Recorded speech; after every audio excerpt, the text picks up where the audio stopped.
'Di ba nga may episode 1 na ang Nessie commercial? May kakalabas lang ngayon na episode 2! Dahil nga demanding kayo, sagot ko na ang behind the scenes ninyo. Tara mga human beings, samahan nyo ako sa BTS ng episode 2 ng Nessie commercial! Kung talagang human being kayo na tutok sa mga ina-upload ko, makikita nyo doon yung behind the scene ng episode 1. So, eto yung kaduktong nun kasi meron naman kaming shoot kinaumagahan, kinabukasan ng episode 2. So, kaya nagstay na lang kami dito sa Manila at dito kami nag-check-in sa hotel na to. Nakakapagod naman talaga. Akala nyo ba ganun kadali mag-shoot? 15 to 30 seconds na ipi-play sa inyong lahat pero buong araw namin yung shoot. Gusto nyo ng room tour? O, eto, saglit lang. So, ayun nga, ang ganda nyo, doy talaga as in. Nakakalungkot lang kasi hindi namin siya nalubos. Hindi man lang kami nakapanood ng movie, nakapagbanlaw-banlaw, nakapagbabad sa bathtub. Kasi naman, imagine nyo, 12:00 na ng madaling araw kami naka-check-in. Tapos gigising kami ng 5 a.m.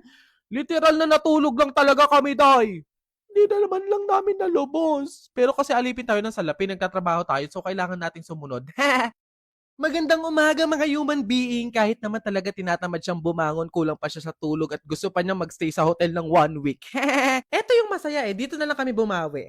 So ayun, may free breakfast after namin kumain dito. Sinundo na ulit kami ng service on the way. After an hour, andito na kami sa location. Day, ang ganda. Sana all. Ito kasi yung magiging bahay ng pamilya ni Davao Conyo sa episode 2. Dito naman is nakaready na yung makeup artist natin, yung wardrobe team. At ito yung magiging standby area namin the whole day. Actually, kanina pa sila nakasetup. Maaga kasi yung shoot ni Davao Conyo kasi ang dami niyang character sa episode 2. Kita nyo naman siguro sa commercial.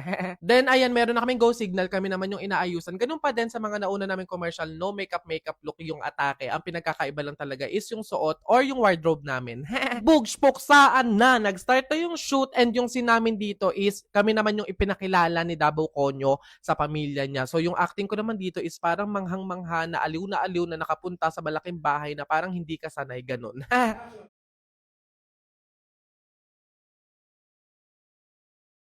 Sa scene din na to, may prop sila na binoculars and ako yung gagamit nun para makita ko yung pinsang malayo na tinutukoy ni Davao Conyo. Wala lang, share ko lang. Ang special, hello, ako lang yung gagamit.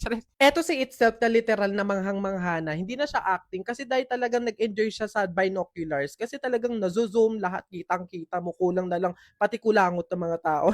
Sa mga curious, eto yung itsura namin sa monitor. Ay, hindi, may TV pala kayo, no? So alam niyo yung itsura. So again, wala nga kami masyadong lines dito sa episode 2. React-react lang kami sa pinapakilalang pamilya ni Davao Conyo. Ito nga yung shot ko na after sabihin ni Davao Conyo yung pinsang malayo sa pamilya niya, din tsaka ko ilalabas yung binoculars. Share ko lang, bakit ba? After ng mga ilang scenes na mga shots, ayan, pahinga time kasi lunch time na. Sabay-sabay kami kumain ng lunch, nagkwentuhan at nagrest. Then, back to work. Tawang-tawa daw yung ilan sa mga crew sa akin sa shot na to or sa scene na to kasi para daw akong timang talaga. As a first timer kasi yung atake ko dito, yung parang hindi siya sanay sa ganung kalaking bahay, may aircon na manghang-mangha, aliw na hindi siya sanay sa malinis. Ayun, shot or scene pa din na pumasok na kami sa bahay ng pamilya ni Davao Conyo. Then ayun, react pa din, namamangha, ganun, first timer. Ano pa ba sasabihin ko? Nahahaba lang yung vlog na to. Then ayun, malapit na matapos kasi gabi na niyan. Hindi ko alam, nagulat ako na meron pala kaming shot or meron kaming scene ni Davao Conyo. Alam niyo naman, I'm a fan kasi ang galing niya talaga bilang isang content creator. Tapos ngayon yung plot twist, makakatrabaho ko siya. FYI, ang bait niya, down to earth. Siya pa yung nag-a-approach, kaya talagang hiyang-hiya ko. Wala lang, ayun, isa lang sa pinakamasaya ko din talaga that time kasi ayun, chikahan lang kami kapag hindi rolling, tapos kasama mo pa yung mga mababait na makeup artist, mga crew, and yung idol mo, ganun. Basta yung scene dito is may kakambal si Davao Conyo, nahawak nila ako pareha sa balikat na para akong inaakit, tapos ako diring-diri naman ganun. Ganito, 1002, 1003, 1004, and smile. Then ayun, pack up na, uwi na! Thank you for watching. Don't forget to watch my other video content and follow my other social media accounts. Send and receive good vibes!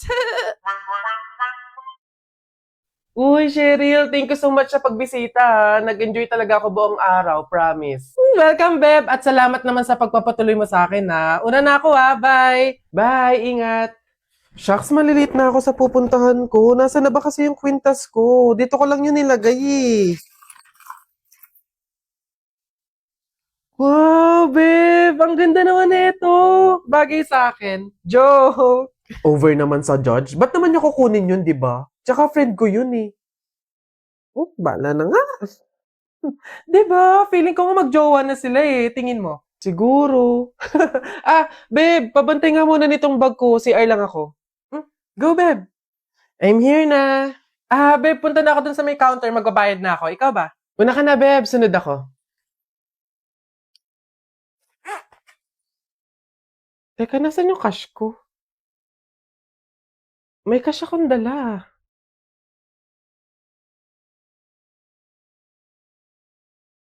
Hindi kaya... Pero imposible. Imposible talaga. Kaibigan ko siya eh.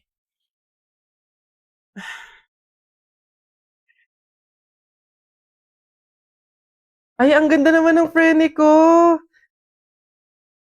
In fairness. Teka, kwintas ko ba to? Hello, Cheryl?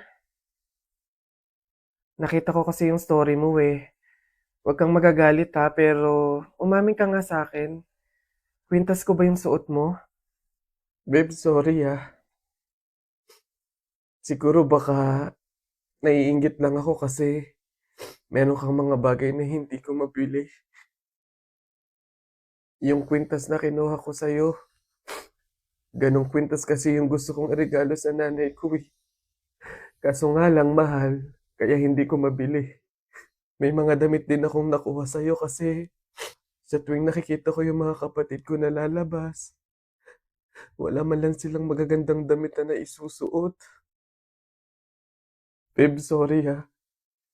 Kasi yung pera na nawala sa bag mo, ako din yung kumuha nun. Binili ko kasi ng gamot tsaka ng pagkain si tatay eh.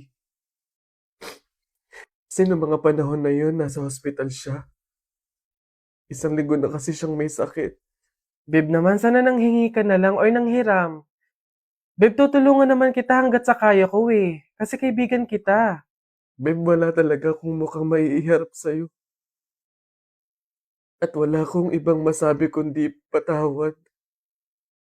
Kasi sa kabila ng pagkakaibigan natin eh, nagawa ko pa yun sa'yo. Pero nangangako ako na kapag ako nakaluwag-luwag, maiibalik ko din lahat yun sa'yo. Alam mo, ang hirap naman talaga ilaban ng buhay tsaka ng mundo eh. Ang daming mga kasamaan, pagsubok, kahirapan. Darating talaga sa punto na idadapa ka ng mga yun. Pero sa kabila ng yun, kahit hindi na natin alam yung gagawin natin, piliin pa din nating lumaban ng patas. Magpakabuti kahit hirap na tayo sa pagdadala ng buhay. Masaya sa pakiramdam yung ganun eh. Basta lagi nating tandaan na walang masama sa paghihintay. May kapanahunan lahat ng hinihiling natin.